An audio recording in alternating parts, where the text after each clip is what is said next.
Buenos días, somos Miquel Noya Lomar y Nerea Casal Saavedra, estudiantes de la Universidad de A Coruña, y venimos a hablaros sobre la reducción de los brotes de la especie Acacia melanoxylon mediante la plantación de vegetación autóctona. En esta diapositiva podéis observar el índice de nuestro trabajo, estructurado en la introducción, materiales y métodos, resultados, discusión y, por último, las principales conclusiones. En esta diapositiva podéis observar la clasificación taxonómica de la especie y los nombres que se le adjudican en diferentes lugares.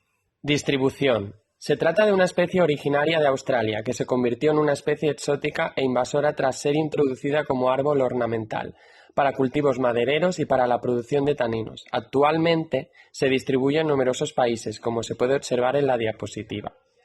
En España se introdujo en el año 1801 y no fue hasta el año 1948 donde se observaron individuos naturalizados.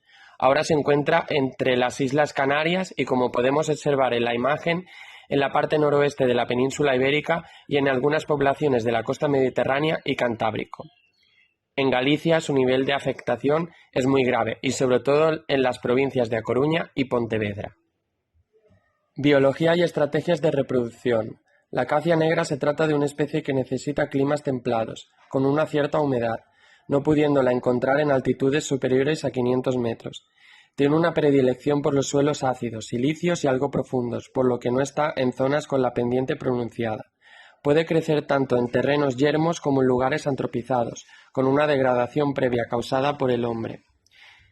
Es un árbol perenne, que no alcanza los 15 metros de altura. Las hojas de los adultos son lanceoladas y presentan flores agrupadas de color blanco. El fruto es una legumbre de 7 a 12 centímetros de longitud, aplanado, retorcido y de color pardo rojizo, y sus semillas son elipsoidales, negras, brillantes y de unos 5 milímetros. Además de la reproducción sexual, se puede reproducir de manera asexual por rebrotes que salen desde el tronco o las raíces. Principales impactos negativos. Las acacias negras poseen la capacidad de producir sustancias alelopáticas, que son transmitidas al medio por 3 vías. La lixivación, que consiste al descomponerse la hojarasca en el suelo, van suministrando estas sustancias, y los exudados de las raíces. Finalmente, por la volatilización de estas sustancias al medio aéreo. Las sustancias alelopáticas producen un efecto de letargo en la germinación de las semillas y en el crecimiento de otras especies, generando un gran impacto en el medio.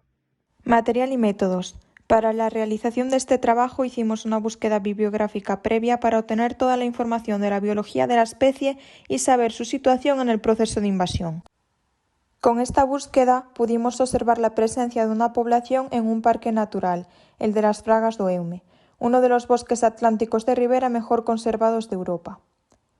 Procedimos entonces a hacer un muestreo in situ para ver el área que abarca esta población situada en la cuenca baja del río Eume y, mediante la aplicación QGIS, localizamos esta zona en el mapa, cuyas coordenadas centrales se pueden ver en la diapositiva. Dinámica de la invasión.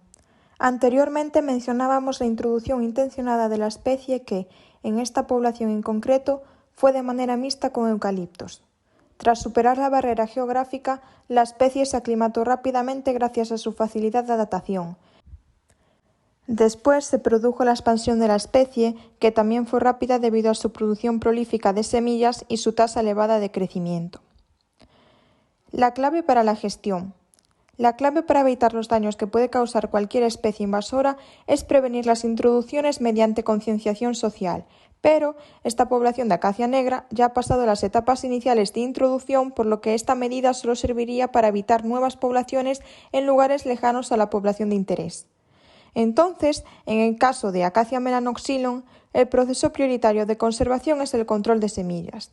Esto se debe a que las semillas pueden sobrevivir al fuego y otras condiciones adversas manteniéndose en letargo hasta 50 años y poseen una gran eficiencia en su dispersión, estando adaptadas al transporte por viento, agua y animales. Posibles medidas de gestión. A continuación, procedemos a comentar las medidas de gestión realizadas en otros proyectos con la acacia negra. En primer lugar, tenemos los métodos químicos.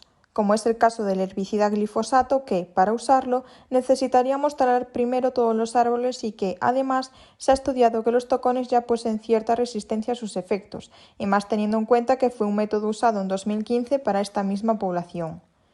Otro herbicida es el tricoplir, el cual necesita también de la tala previa y de un riguroso seguimiento para evitar la toxicidad en animales.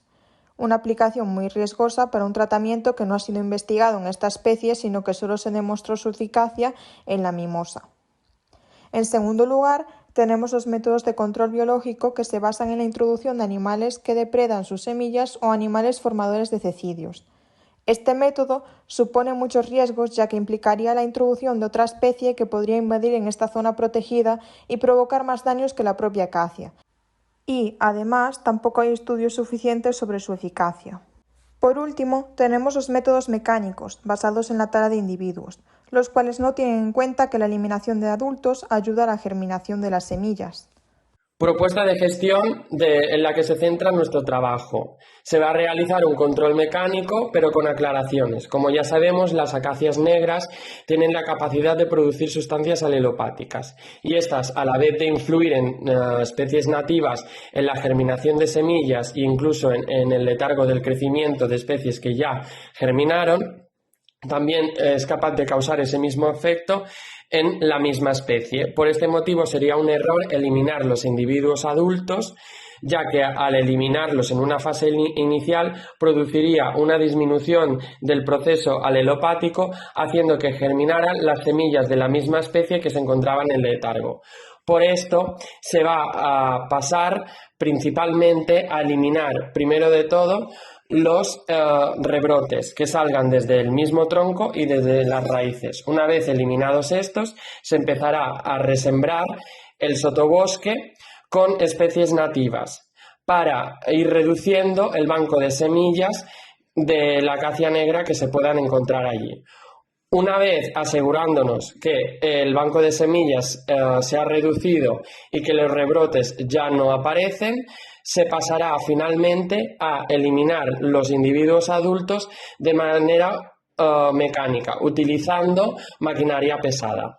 Discusión. La propuesta planteada tiene una serie de puntos a favor con respecto a las otras. El principal es que tiene en cuenta las características de la especie y, por tanto, se limita a eliminar el punto clave de la invasión antes de actuar sobre individuos adultos directamente, lo que aumentaría la disminución de la alelopatía y, por tanto, la formación de nuevas plántulas. Como comentábamos en el anterior punto, es, por tanto, eficaz a largo plazo. Además, usamos maquinaria pesada para la tala, pero mucho menos tiempo y en mucho menos espacio, reduciendo así la erosión del suelo. Los puntos en contra de esta medida es que no está lo suficientemente estudiada como para aplicar las explicaciones de la metodología de una forma precisa. Además, el tiempo de tratamiento es largo. A todo esto hay que tener en cuenta que ninguna medida asegura que no se produzca un aporte de semillas nuevo, algo muy probable teniendo en cuenta su capacidad de dispersión y la cantidad de poblaciones que hay cercanas. Es por ello que hay que actuar frente a todas las posibles fuentes y no solo en la población de interés. Principales conclusiones. Acacia melanoxylon se encuentra en numerosos países debido a su introducción por sus múltiples utilidades. La población de interés, situada en el Parque Natural de las Fragas do Eume, se encuentra en expansión, poniendo en riesgo la conservación de la vegetación autóctona. La implementación de nuestra medida propuesta lleva mucho tiempo, pero la probabilidad de controlar la población es muy grande en comparación con otros métodos. Después de la aplicación de nuestra medida es necesario monitorizar y revisar las poblaciones aguas arriba del río Eume y que puedan ser una fuente de nuevos propágulos. A continuación podéis observar la bibliografía utilizada. Muchas gracias por vuestra atención.